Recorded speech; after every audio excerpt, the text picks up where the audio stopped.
great chocolate bar. It's really nice because it hasn't got anything like really nasty inside, like really sweet and really rich. It's just got nice little bits of crunchy bits and raisins and everything. I think it's really great. Yeah, I thought wrapping was cool, so. It's cool, by the way. Well, it just looks nice. Purple's a nice colour. It's got everything, you know, I mean, nuts and raisins and chocolate and rice cookies. Oh, the packet's cool. Yeah, I think they're I like the colours. Fuse. Nuts in it, and chocolate, and milk chocolate. And it's crunchy. It's good. I would think it's meant to attract children more than adults. Very jazzy coating to it. Cadbury's well-known make. Yes, I would think that would sell very well, frankly, if you asked me that question. I buy it every day. Every day? Fuse every day? Yeah. Since when? I bought it since about 2 weeks ago. And I buy it every day for lunch.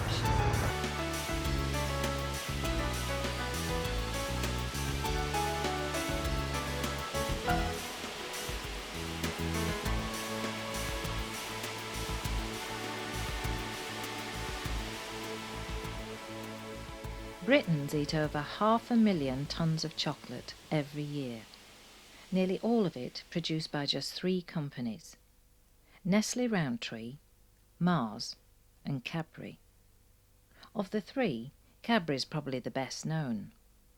The brand belongs to the giant Cadbury Schweppes plc, the most profitable UK-based food company. In 1996, Cadbury Schweppes made over £590 million profit.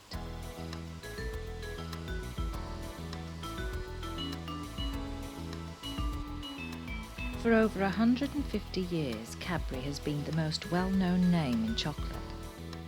But by the beginning of the 1990s, Cadbury had a problem. There was something missing in their range. The consumer need that we believe we identified was for an on-the-go snack, a filling on-the-go snack, a snack that can be eaten quickly, a bar that can be eaten cleanly, a bar that can be eaten with a minimum of fuss. People typically have less time, they're spending more time on the move, perhaps less time in what we call like traditional environments, the effect of which has been to actually increase dramatically the amount of snacking that we, as consumers undertake. People were actually not sitting down to as many formal meals every day. And a lot of people, especially younger people, were eating a lot more out and about and on the go instead of eating formal meals. And therefore chocolate was actually playing quite a key part in that, those in-between meal snacks. And people were looking for more sort of foodie ingredients in their snacks.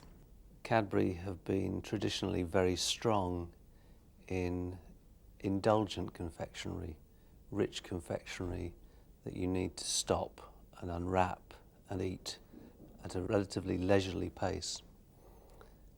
It was felt that this was a weakness for us in that our dominance of that area wasn't matched by a presence in other parts of the market, in particular the snacky area, the on-the-go eat, the one-handed eat.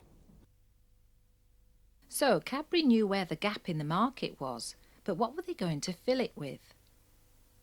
We did numerous pieces of consumer research looking at something like 200 different recipes, but one of the first pieces would have been a group, what we call a group discussion, which would probably have been about typically 8 consumers in a room with lots of different product recipes and what we call concept boards, which are basically a statement of what the bar's all about. So something like, this is a snack for when you're out and about and on the go. And they'd be asked to say what they thought about the proposition, so a snack out and about and on the go. Did that fit with when they'd be looking to eat a chocolate bar? And then did those particular recipes actually meet that statement, out and about and on the go? And if so, which ones did they like more than others?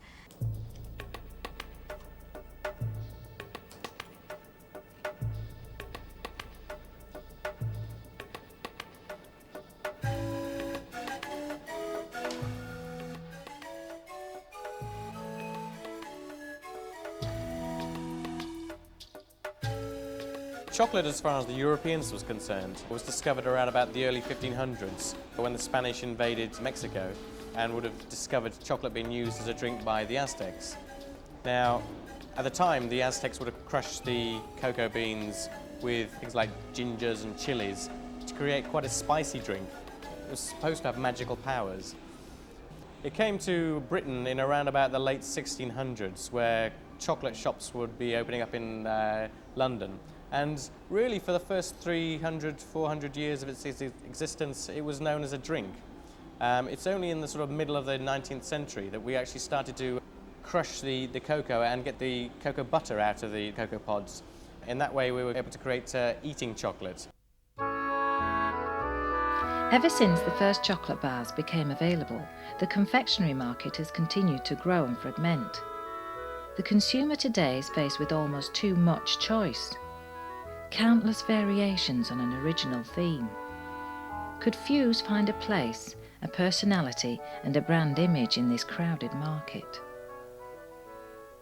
Most chocolate bars that consumers will be picking up are what we'd call en robe chocolate bars. So they may have nugget in them, they may have caramel in them, they may have a variety of different ingredients. And what we mean by enrobing is they're just simply wrapped in chocolate. Now what Fuse has chocolate running all the way through it. Typically caramel is what binds a lot of ingredients together in a product. In this bar here, it's the chocolate that binds all the ingredients together, and then it's wrapped in chocolate again. So it has a very high degree of chocolate content. It quite quickly developed a personality. As soon as we got the product recipe and we researched it, a lot of consumers talked about this fusion of chocolate and ingredients, which was the basic proposition behind the recipe. That led into a lot of work on brand name, but actually Fuse became quite a logical brand name to choose. It had a very sort of dynamic, fiery personality, and it fitted with this idea of a sort of marrying of chocolate with lots of different ingredients.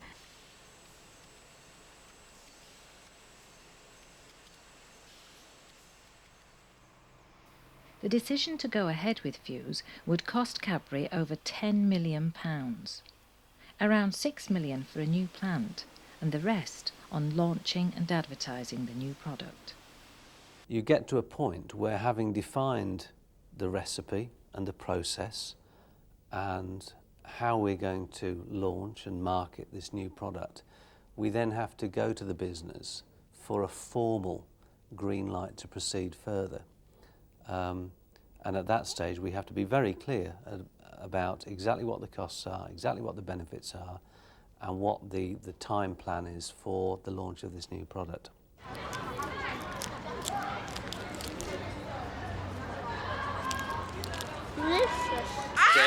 You're stuffing yourself. Yesterday I wanted to. You're a rotten chocolate factory. We saw you in McDonald's. Yeah, but still I wanted to. Nice.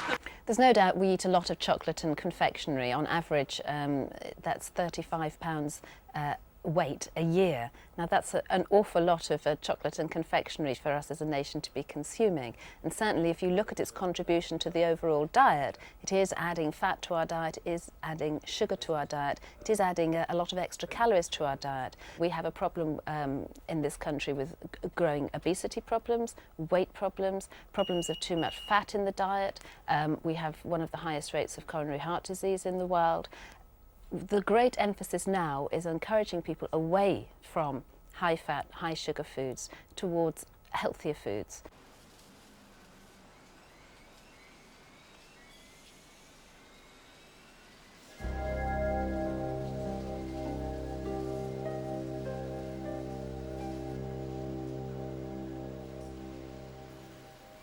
After nearly 5 years in planning and production, the least you can do is give your new brand a good send-off. We actually, with Fuse, deliberately changed the way that we presented to the trade and invited our key 70 customers in for one-to-one presentations and took them through the rationale behind the launch, why we're introducing the brand, and got their commitment to it up front. It's absolutely critical that they buy into the fact that this bar is going to create sales for them, that they can't be without it when everybody else is going to be stocking it, and that they therefore want to do a good job of launching it. Supermarkets attract most of the sales for confectionery. They get about 32% of the market, and that's followed by newsagents that attract about 23%. And one has to realise that that's 23% of £5 billion each year. The independent grocers follow next in line with about 11% of the market. And then there's outlets such as forecourts that are getting increasing trade from confectionery. In an impulse category like confectionery, traditionally, we always said that 70% of sales were on impulse. So it's very much about, you might know that you want to eat something, and you might walk into a store and suddenly think, right, I want a chocolate bar. It's quite instantaneous, quite impulsive. So critically for us, it's kind of the old Coca-Cola thing of being within an arm's reach of desire, and always having our products where consumers can buy them if they actually have the impulse. Packaging does make a lot of difference. Because on the Fuse, the packaging was like a nuclear fusion, you know, like the ad. And that's how they've done it here as well, you know. Obviously, anything that Cadbury's does has a big promotion on it. And the impact is so much that it lasts you nearly a year. You know, even if the Cadbury's had their advertising on TV for about 2-3 weeks, that impact really lasts for a year.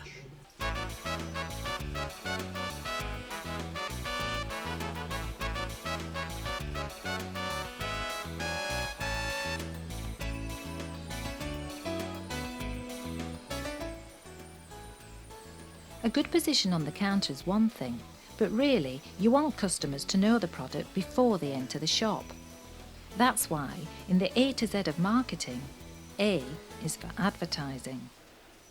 In this situation, we went with one of our 2 retained advertising agencies. We gave them a brief on the product, what we were trying to do with the brand's personality, how it was positioned. From there, they go away, come back with their idea of the advertising strategy.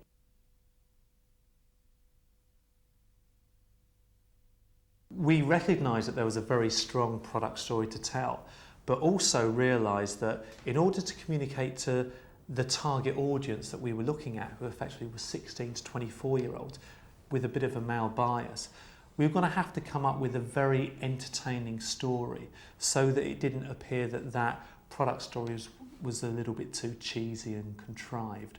So what we came up with was a thought that if you look at a 16 to 24-year-old's life, it's really a bit crazy and a bit mixed up. They never know where they're going from one day to the next. And indeed, if you look at the different way that they snack, whether it be chocolate, crisps or whatever, that's also quite hectic and frenzied. They're never sure what to choose, whether it should be that brand today, that brand tomorrow, etc. So the idea that we came up with was that Fuse is a mixed up bar for a crazy world. I can show you the youth press, which communicates the idea that nothing is ever quite as it seems. What we did is we came up with an idea where we either use some popular song lyrics or some popular sayings, but actually mix them up. So for example, if at first you don't succeed, keep off the grass. The idea being that the reader thinks it's going to say one thing and actually says another thing entirely. Or for example, famous song lyrics, I'd like to teach the world to sing Anarchy in the UK. In advertising, you need a strong creative message. But what about the medium? For Fuse, Cadbury chose TV and press. For a new launch, TV does tend to be critical because what it does is give you mass awareness, so it gets you a large number of people knowing that your new brand's out there very quickly, so it's very important. The budget for an advertising shoot can be quite scary at times. To shoot a film like Fuse, you're probably talking in the region of between £200,000 and £250,000. In order to get that on national broadcast to a meaningful level that will secure a memorable launch, you're talking about probably needing to spend about £2 to £2.5 million, which is exactly what Fuse did. It was about 2 to 2.5 million. In terms of press, to get a decent magazine coverage, you're talking about around about 250 to 300,000, which will give you probably about 5 or 6 inserts, magazine inserts, into about 6 or 7 different titles. Perhaps one of the reasons why we eat so much chocolate and why we don't eat enough fruit and vegetables is perhaps because of the vast amounts of money that's poured into the advertising of confectionery. Over 100 million is spent every year, and that's just on advertising. That doesn't include the below-the-line promotions and other ways that companies use to promote products. That's a huge amount compared to the very, very small amount, less than 5 million a year, which is spent in the promotion of fresh fruit and vegetables. If you eat chocolate all day, your teeth turn black and fall to the ground.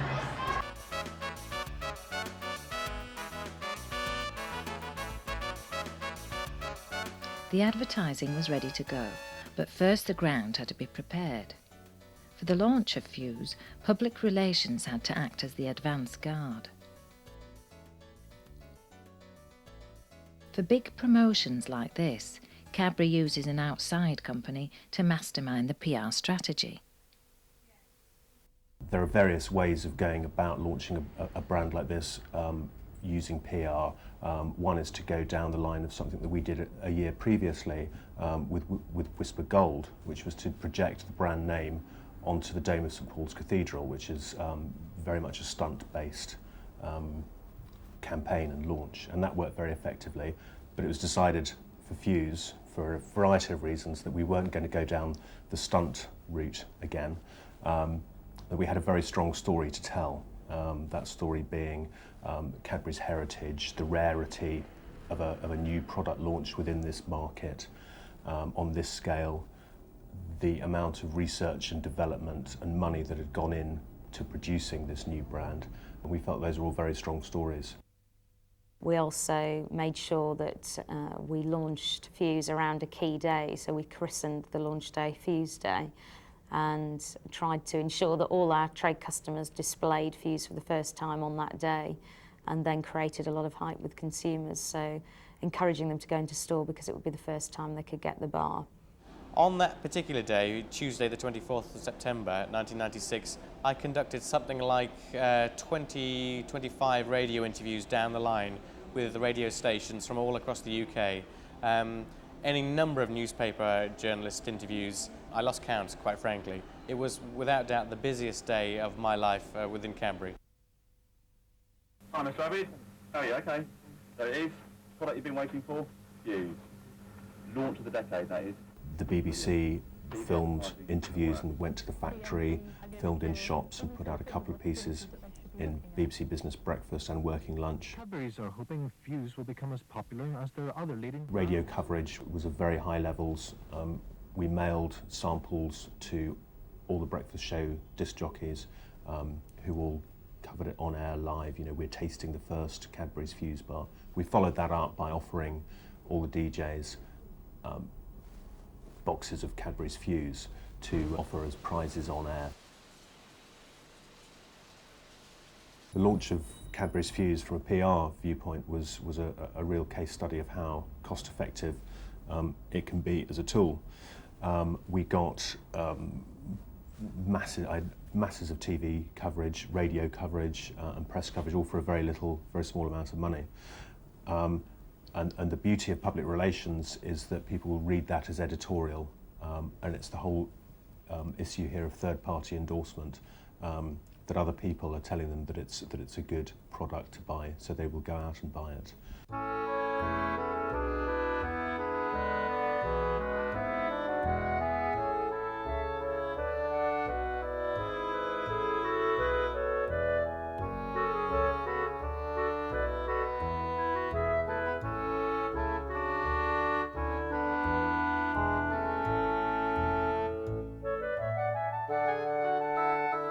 John Cadbury actually set up Cadbury's in 1824 when he opened a grocer's shop in the centre of Birmingham, selling things like tea, coffee, but also selling chocolates.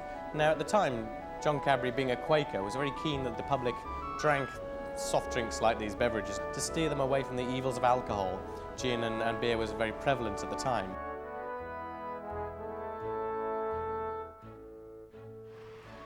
Today, Cadbury is no longer run by the Cadbury family. It's part of Cadbury Schweppes, a public limited company.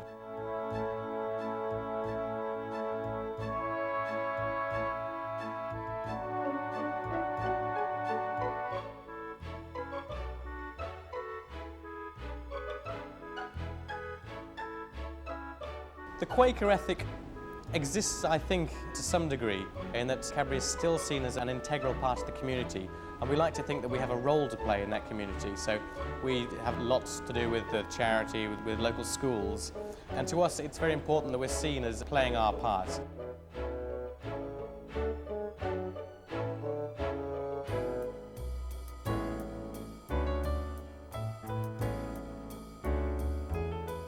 Fuse is a newborn brand, but it came from a good family. It had a famous mother brand, a mega brand, the master brand. The Cadbury name means a lot to a lot of people, and indeed the Cadbury master brand is the biggest single food brand in the UK linked by a common product, which is chocolate. It's worth some £1.3 billion alone. So I think if we don't utilise that Cadbury master brand, then clearly we're missing out a vital ingredient in the marketing strategy. The icons such as the glass and a half and the Cadbury purple, the Cadbury script with the curly C, I think those are widely recognised by the public in the UK, and they're valuable assets to us. Every big industry has its backroom boys, where research and science take over, where the practical people with their vats and machines are reinforced by the strictly one-at-a-time people who test and experiment. Here, in something between a laboratory and a kitchen, the confectioners and chefs have a job which is to prepare not for today, but for tomorrow. Research means assaying new blends, new mixtures, new adventures in flavour, new processes for streamlining the production of what they approve. And if you've never seen a prototype chocolate on the testing bench, well, here it is. You go into a shop, you may well have seen an advert, you may well have seen something in the press about a great new bar from Cadbury. That's a terrific message, a great new bar from Cadbury. There's a lot of power behind that because people know about Cadbury. Cadbury is cuddly and warm and safe, not expensive, reliable, something your mother fed you. So the great new bar from Cadbury is on the front of the CTN display. It's in a big box in Tesco's, wherever it is. You're prepared to try it.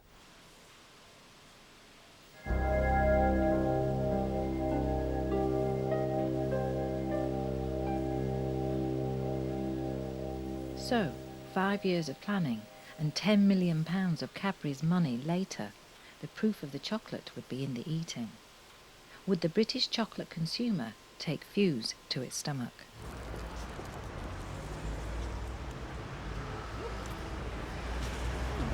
Very nice. Very nice. I know it ain't good for me because it's chocolate, but it's just so nice, I can't resist it. All the other chocolates all tend to taste the same, but this one's different because it just came out. It's got everything in it, I reckon. All the other chocolate, it's all in there, all in one. I thought, well, I'm going to try it. I've seen the advert, I'm going to try it, but it just didn't do it for me. Do you ever eat it instead of lunch? Yes. Why? Because I probably haven't got time for anything else. I'll buy it occasionally, yeah. What makes you buy it? It's a combination of flavours, so rather than just being very plain chocolate bar, you get something else with it. Usually on a Saturday I buy a couple. Yes. That's my weekend treat. I don't think anybody, even though the most wildly optimistic person within Cadbury, was prepared for how hugely successful Fuse would be.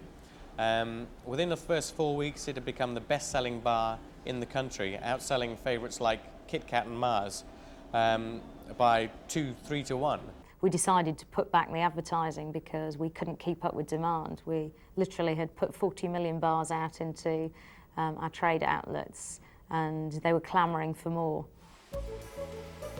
The launch had succeeded, but well-planned and well-funded launches usually do.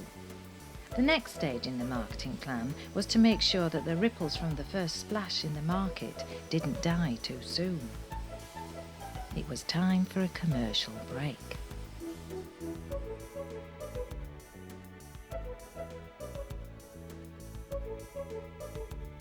The normal process is to actually launch a product and then around about 3-4 weeks later broadcast the TV ad when the initial interest has died off. Now the initial interest in Fuse was so great that we actually had to postpone the TV ad to some month later. So in that sense, the ad wasn't as important to the actual launch as we thought it might be, although clearly it was important to actually rebuild interest 2 or 3 months later. You see it on TV as well, so you do stock it up, because every time some customer comes in and said, have you heard of this? And if you haven't, then it's no good. So you have to be up to date with the information. The creative idea is supposed to be a parody of a, if you like, a world in action style documentary, where the performances given by the particular characters are very exaggerated. And the idea was to clearly communicate that this was supposed to be a very ironic piece of advertising. The hope being that the personality would be seen as quite ironic, which really does distance it quite significantly from the rest of the confectionery market. I thought it was a bit silly, actually. What I remember from it, I just thought it was silly. I remember watching it and thinking, I'm not interested. Once in a while, a discovery is made which changes the way we look at society. Here, 2 months ago, something staggering happened that in today's mixed-up world seemed to offer an answer. They gave us this to eat, and they didn't say what would happen. And we sat there. Suddenly our lives changed. Everything just came together. What Cadbury, the makers of Fuse, had done was unique. The real breakthrough came when we discovered we could use massive quantities of Cadbury's chocolate to fuse many ingredients together. In fact, it was as much about a fusion of concepts and ideas as it was chocolate and crispy bits and things. New Cadbury's Fuse, the answer to today's mixed-up world. The concepts, the creative premises within this script haven't been sort of stripped down and explored well enough. And what you've got here is a commercial that's desperately trying to be liked, and the wit is too self-conscious for its own good. It's an ad which doesn't know where it's going. It starts off with, you know, this sort of presenter, the parody of a documentary-style presenter, and then you start to introduce these people whose lives are mixed up somehow, and suddenly you find that this bar has got a part to play in their lives and something has changed in their lives. And then you leave them alone. You cut to this nerd that's giving you product spiel, focusing on the chocolate bar with this romantic classical music underneath. Okay, it's meant to be light and whimsical and a bit of self-parody itself, but nonetheless, you've got about 15 seconds of product slugged there, and you've forgotten about these people, the emotional change that they've gone through with the chocolate bar, and then you cut back to the presenter as a reprise, and somehow along the line, it's a very disjointed commercial.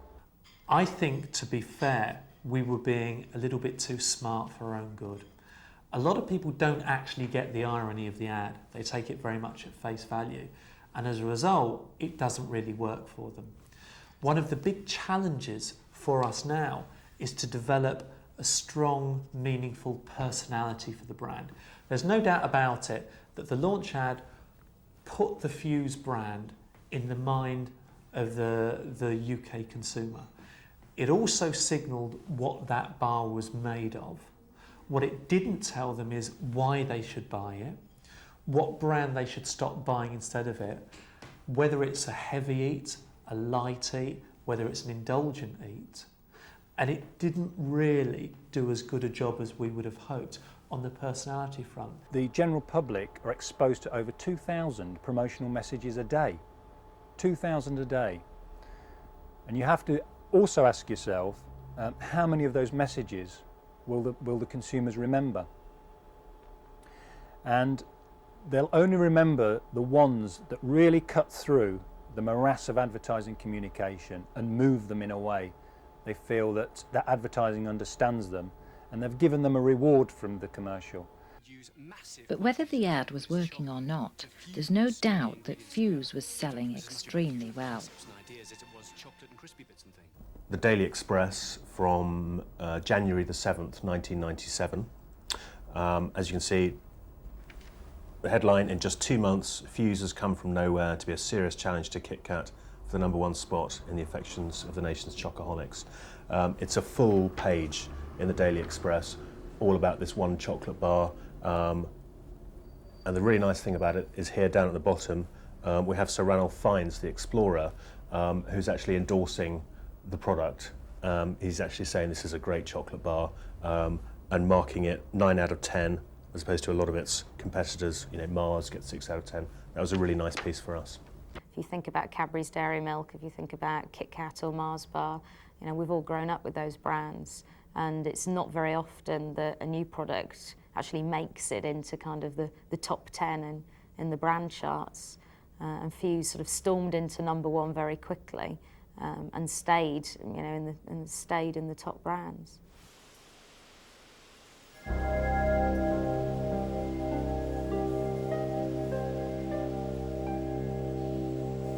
Fuse was shifting off the shelves, and Cadbury's Summerdale plant near Bristol was producing 1 million bars a day. This plant will gobble up about 1.5 tons of chocolate per hour. And so over the course of a 24-hour period, we're talking 36 tons of chocolate. That's a lot of bars of chocolate. At the moment, the plant's been running continuously for 8 days, non-stop, hasn't had any breaks at all. Apart from we just changed over size today, we've gone from a standard bar to the Chocoholics Delight, the king-size bar. The hope always is that you're going to pinch your market share from your competitors rather than for your own products. And so Fuse seems to have done that. It doesn't seem to have particularly knocked the sales of any of our other products that we make here at Summerdale.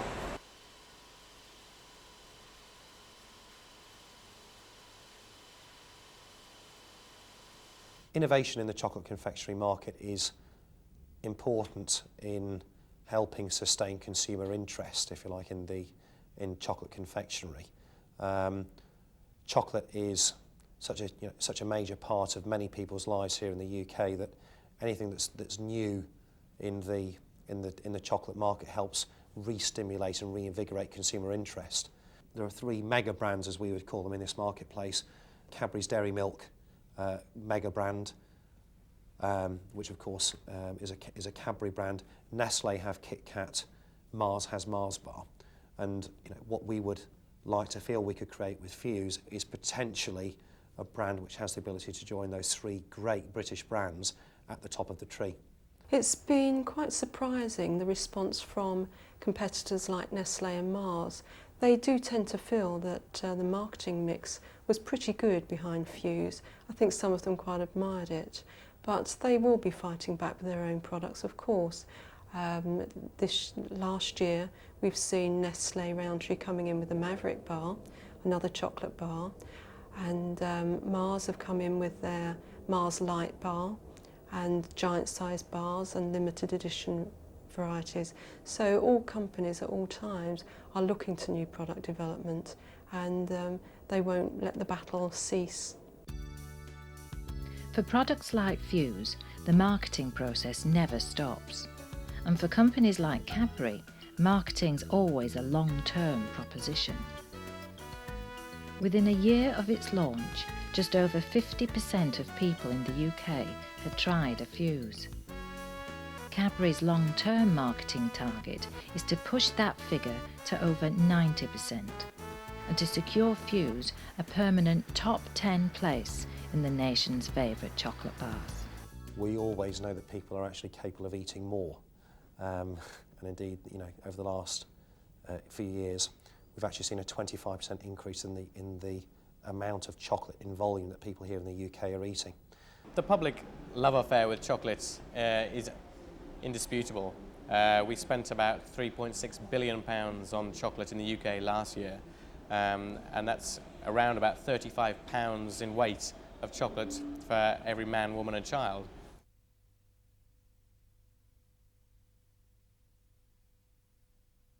A lot of money was spent in promoting this new product, and it had a great impact. But I think it does raise the question of, does the world need another chocolate bar? But of course that's the way that business tends to operate. They're always looking for ways to launch new products, whether we need them or not. We're the ones who are constantly being persuaded that we do. But I don't see people out in the street clamouring for a new chocolate bar.